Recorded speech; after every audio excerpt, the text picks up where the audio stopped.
So we've got our acceptable range. Now I have not yet told you how do we actually choose alpha. I have only given you tests for alpha. Is this alpha good enough? Here are 2 tests or 3 tests, right? Sufficient decrease, wolf condition, strong wolf condition. Now how do we actually come up with an alpha, right? So let's talk about the simplest algorithm.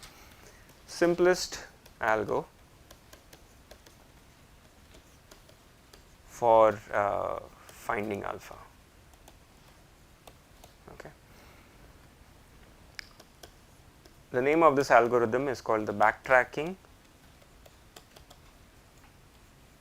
line search. Okay. And in terms of algorithms, it's really simple, like most of the things that we will talk about in this class.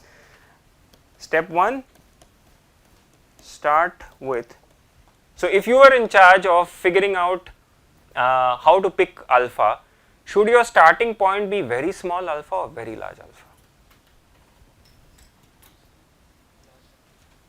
Right. If you are ambitious / impatient, what would you do? Pick a large alpha, right? So start with large alpha. Who knows, maybe you will get lucky sooner, right? Start with a large alpha, okay. Check, let us check the, for example, we can check any of the wolf conditions. We could, so let us, for simplicity, let us just say sufficient decrease. You could put in the other one also. So f of x k plus alpha pk, this I want it to be less than the C1 times the linear approximation, right? So check if this is true. Okay. Supposing it is not true, what would you do?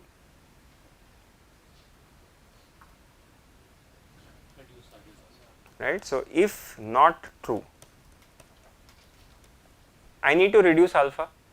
So I could do something like alpha new is equal to alpha old multiplied by rho, where rho is some number between 0 and 1. Reduce it a little bit. Sounds quite straightforward, right?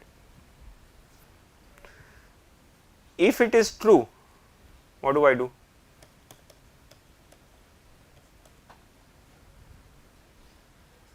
Done, accept it. Quite simple, right? So you can see the why we are using the word backtracking over here. I start with a large value and I keep backtracking until the condition is satisfied. Here we put backtracking for the simple reason that backtracking is n times cheaper than, sorry, here I chose sufficient decrease because sufficient decrease is n times cheaper than curvature condition. But if for some reason curvature is easier for you to evaluate, right, then you could choose that as well. Okay.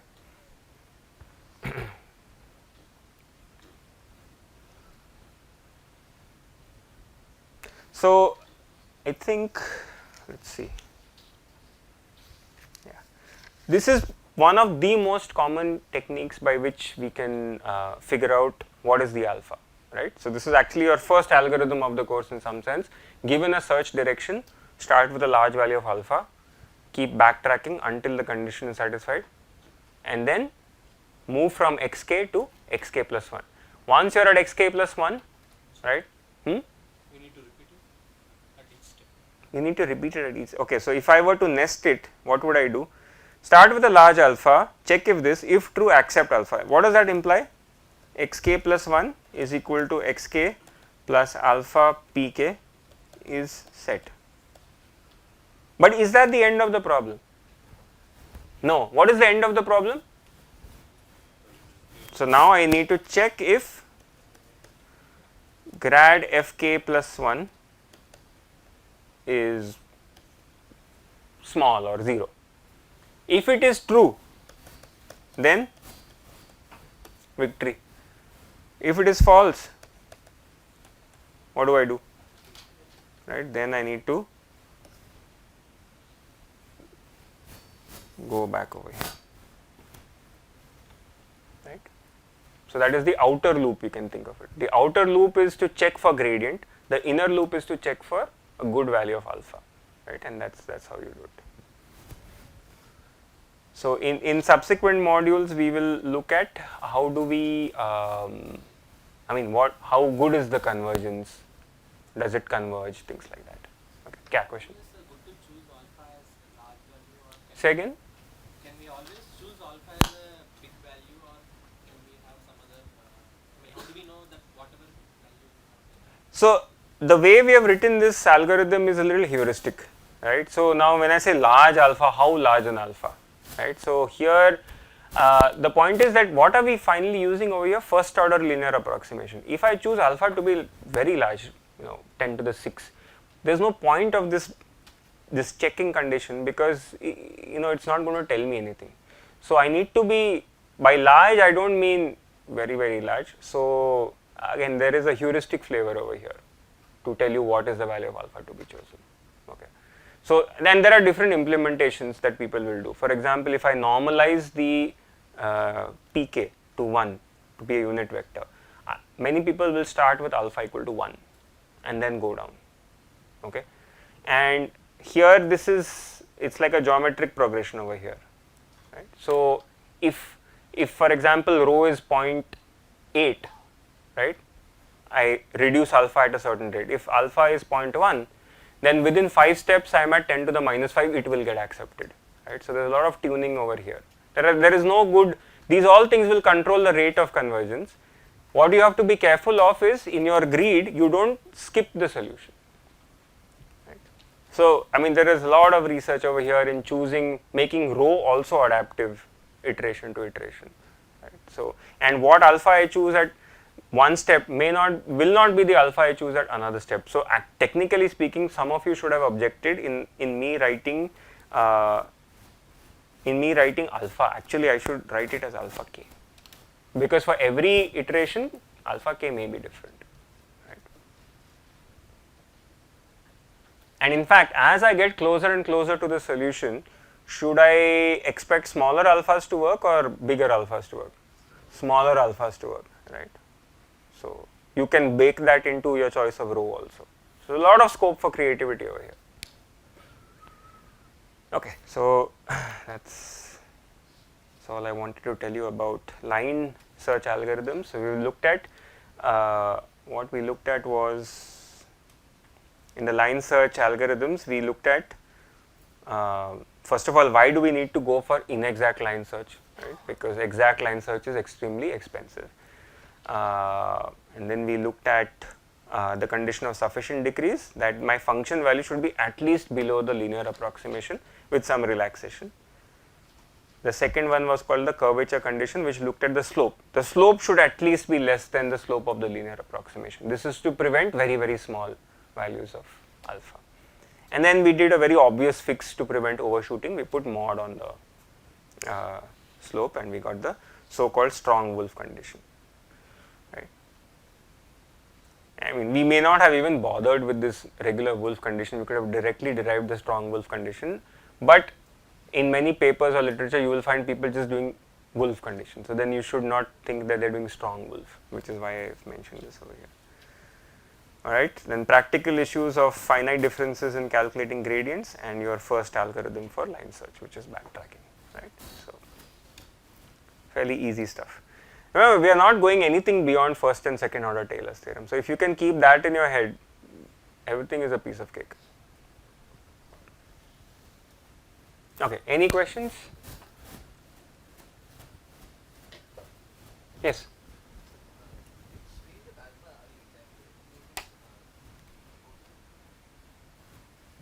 Yeah.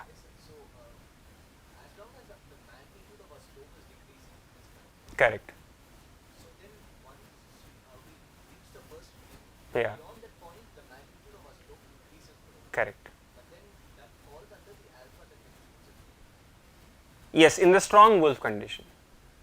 Yes, sir. So how are we able to take a scenario where the magnitude of our slope is increasing? Because shouldn't it be until we reach the minimum, and once before reaching the maximum, at some point the magnitude of the slope increases. The portion from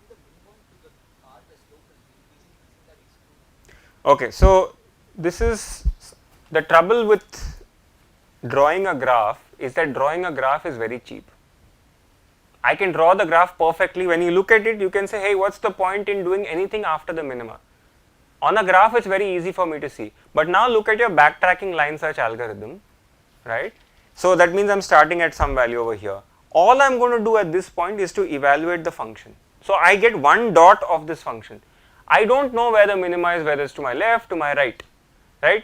Then I multiply it by rho if it is not good enough. I'll make a discrete step back. I'm not tracing the curve of the graph. So this curve of the graph is only to enhance the understanding. Actually, I don't know how the graph looks. So when I put these strong wolf conditions on this graph, you can see that it is restricted. That you will agree that those within alpha within that range satisfies a strong curvature condition.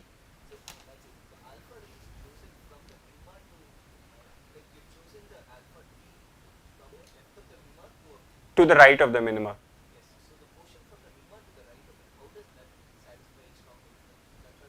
Oh, well, because I put a mod sign over there, right? So the slope on the left point is less than C2 times the slope at the origin. That you agree? Correct. The check is always with the slope at the origin, C2 times that. So on one side it's plus, on the other side it's minus. So I'm bracketed inside it, right? So keep in mind, this drawing a graph is a luxury which we are using for understanding. In practical life, we will not be able to draw any graphs. That's why we need rules which could be evaluated on a function value. Yes, no. That's what an algorithm does, right? There's no, you never tell an algorithm draw the graph, right? I can't do that in 1 million variables. Yes, question. That's heuristic. Yeah, that's heuristic. Why C2 less than C1 is all of the choice of C2 and C1 is heuristic. I vaguely recall an exercise where we tried to work out that C2 is less than C1. If I find it, I'll put it in the tutorial. Okay.